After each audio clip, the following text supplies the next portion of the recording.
inside the church and outside the church, the value of public installation for the Christian workers must not be underestimated. This installation service is to recognize the calling of the pastors, acknowledging their responsibilities and duties, and remind the congregation of their duty to prayerfully support their new pastors in their calling for the ministry. It is essential that both the Christian workers and the congregation come together before the presence of the Lord God for God's blessing. Also to realize the importance and seriousness of the respective roles in advancing God's kingdom. Dear brothers and sisters in Christ, God, by His Holy Spirit, calls men to serve Him according to the gift bestowed upon them.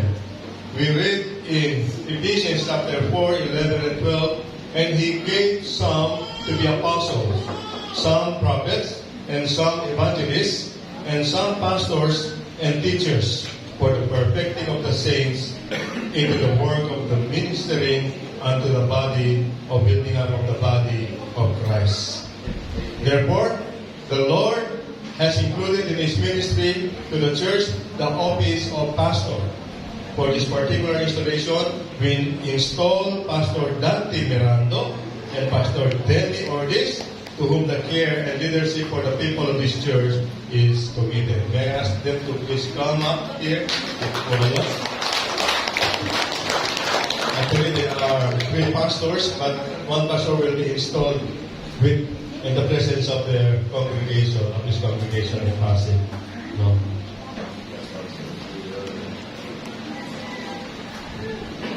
Beloved co-workers in the Lord, it is pleased that this congregation to place you in an important position in the leadership as pastor. Thus, they have expressed confidence that you will prove yourselves to be workmen that need to not be ashamed. It is both a great honor and serious responsibility to be chosen to administer and supervise the work of His church. We trust that you will so faithfully meet the duties and responsibilities of your office, that the work of the church may be greatly prospered for God's greater glory. As the Word of God tells us in Mark chapter 10, 42 to 45, Jesus called them together and said, "You know that those who are regarded as rulers of the Gentiles lord it over them, and their high officials exercise authority over them. Not so with you. Instead, whoever wants to become great among you, you must be your servant. And whoever wants to be first must be slave of all. For even the Son of Man did not come to be served, but to serve and to give His life as a ransom for many." So from this passage, I want to charge you first, be willing to serve. Be willing to serve. In verse 43, it says, "Whoever wants to become great among you must be your servant." When you know that someone needs your care and attention, make time. You may be busy, but time to attend their needs. But you know that you are called to minister. For the Lord said, "Whatever you have done for this least of this brother of mine, you have done it to me." So lalahanin nyo na ginagawa nito hindi sa kanila, kundi sa ating Panginoon Diyos.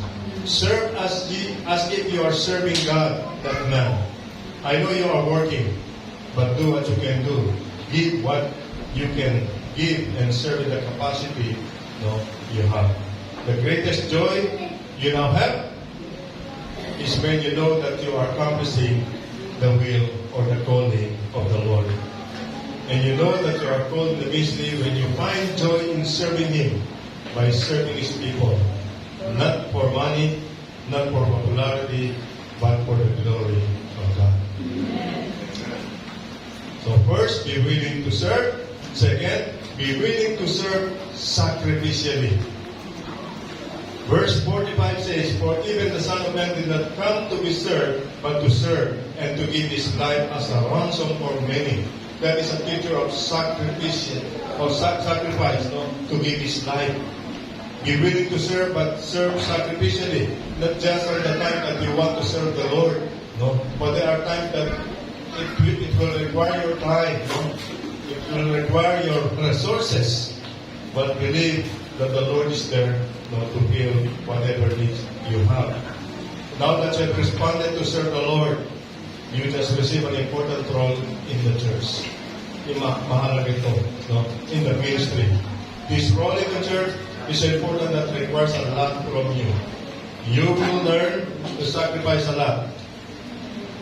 It may be your time, no? Time, resources, and strength. Bakit? Why is that? No? Why it's needed? Habang hindi natapos. Yeah. And you know, you cannot outgive God. The more you give, the Lord will bless you. So, no problem on the resources. Kausapin niyo si Pastor Julius.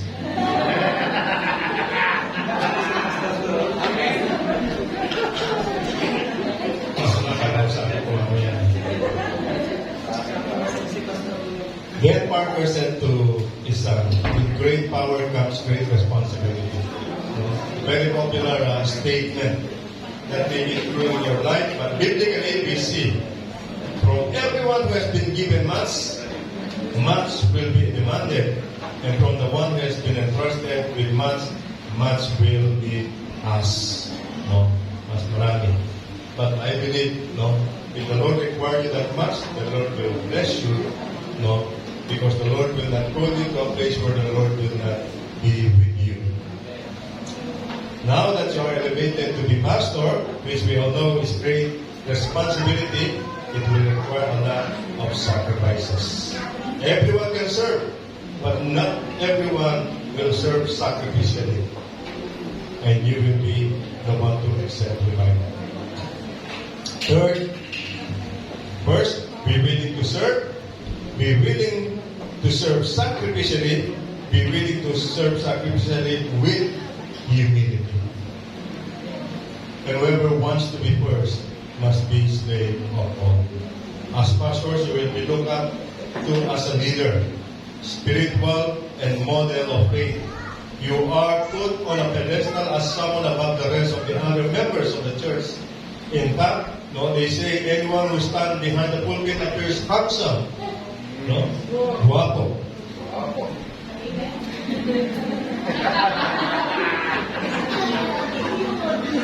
Dignified in the eyes of the female young people. Be careful.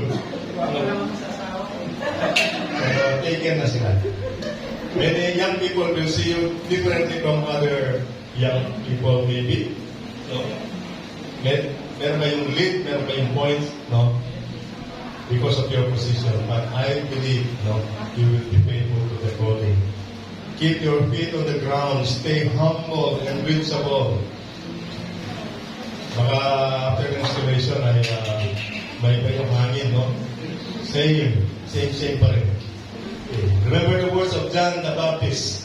In spite of his great accomplishment and being looked up to as great teacher, he said these words. John chapter 3, verse 29. The joy is mine. It is now complete. He must become greater. I must become less. After all the accomplishment, after all those followers, no? Pero still, he said those words, still, he must become greater, I must become less. So my dear co-worker, do you solemnly promise that by the assistance of the Holy Spirit and by the grace of God, you will endeavor and faithfully discharge the duties which may fall to you as pastor of this congregation? Will you promise to be carefully maintain a godly example in serving the Lord before men and to otherwise conform to your vows as pastor?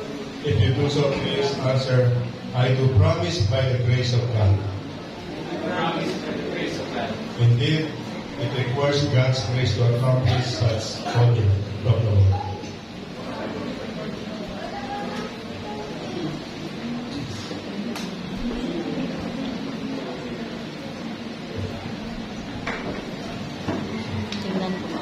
Ano ba to?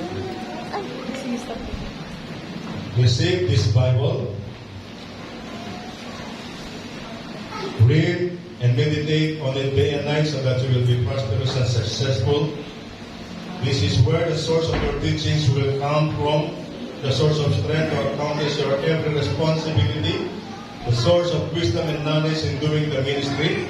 Also, I am handing you those Bibles as a sign of releasing unto you the responsibility to spread the gospel and make disciples in advancing God's kingdom.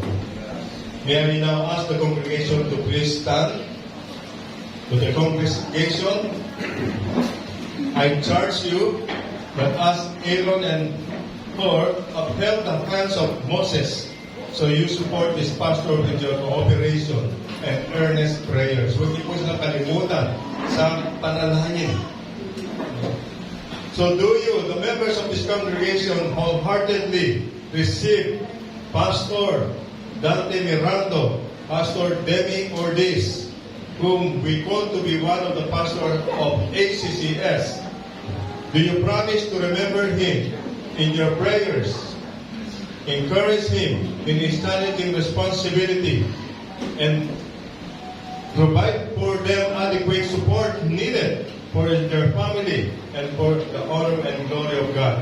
Kung yun po yung nice, no? If you do, please signify your support by saying, yes, we do by the grace of God. Yes, we do by the grace of God. Amen. This time, may we request them to kneel down. Okay, huwag naman natin sa kahirapan. Lagyan natin ang muna.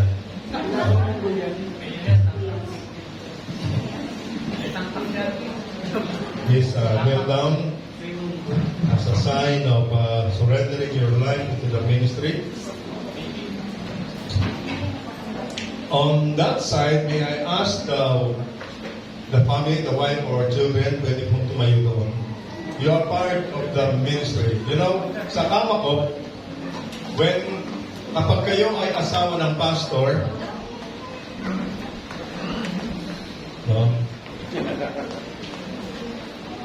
In 5 years, you can apply also as CML licensed workers. But, no, you must always be doon sa side ng iyong asawa, serving the Lord, no, doing the ministry. So, kaya someday, tatawagan din kayo mga pastora, the Lord willing. No?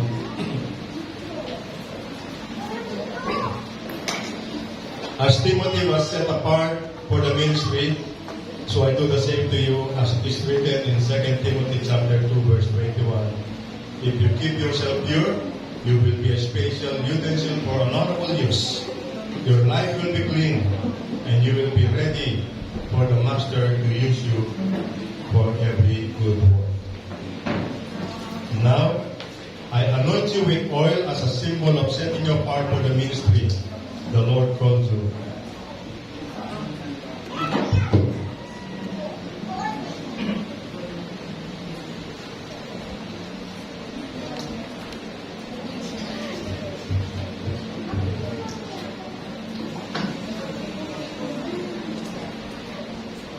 Please join me in prayer.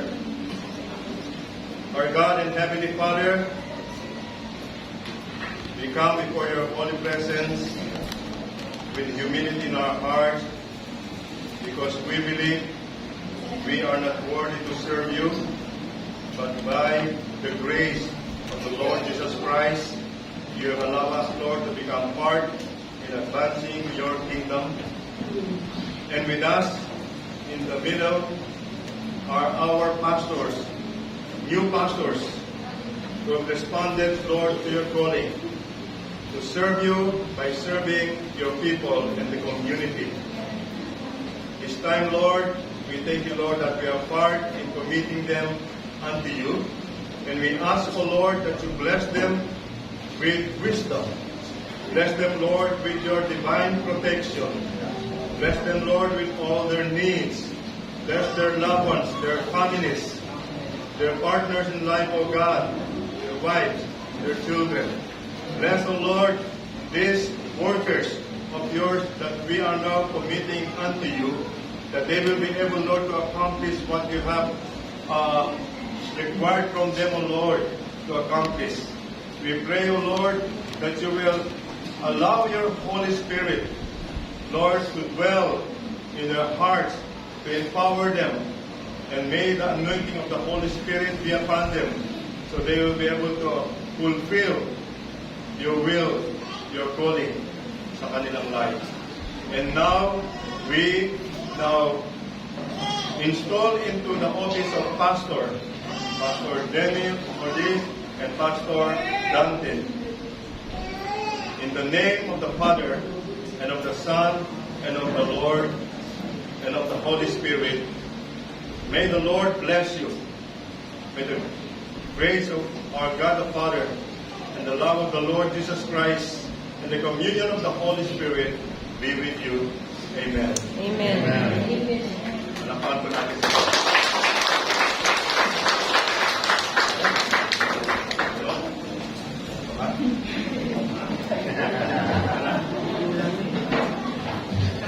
Wala nang atrasan kasi naano na kayo. So, may the Lord continue to bless you and your family. Thank you for your wives who you allow your husband to work sa kama ko. If the wife will not give the consent, no, we will not approve, no, their application for CMM. And I received the consent, and they are willing to release their husband at the same time to help their husband in doing the ministry. Once again, God bless Pastor Levi.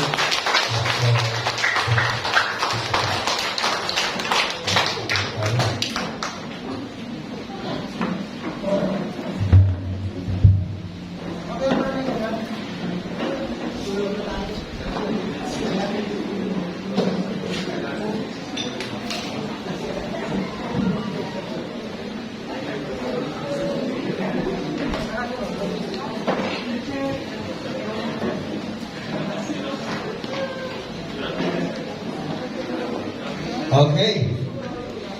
Praise the Lord. Grabe, no? Grabe si Lord magpalak, sa iglesia nito, sa simbahan na ito. Talaga pong umaapaw, no? Yung mga pagpapala ng Panginoon. This time po, ay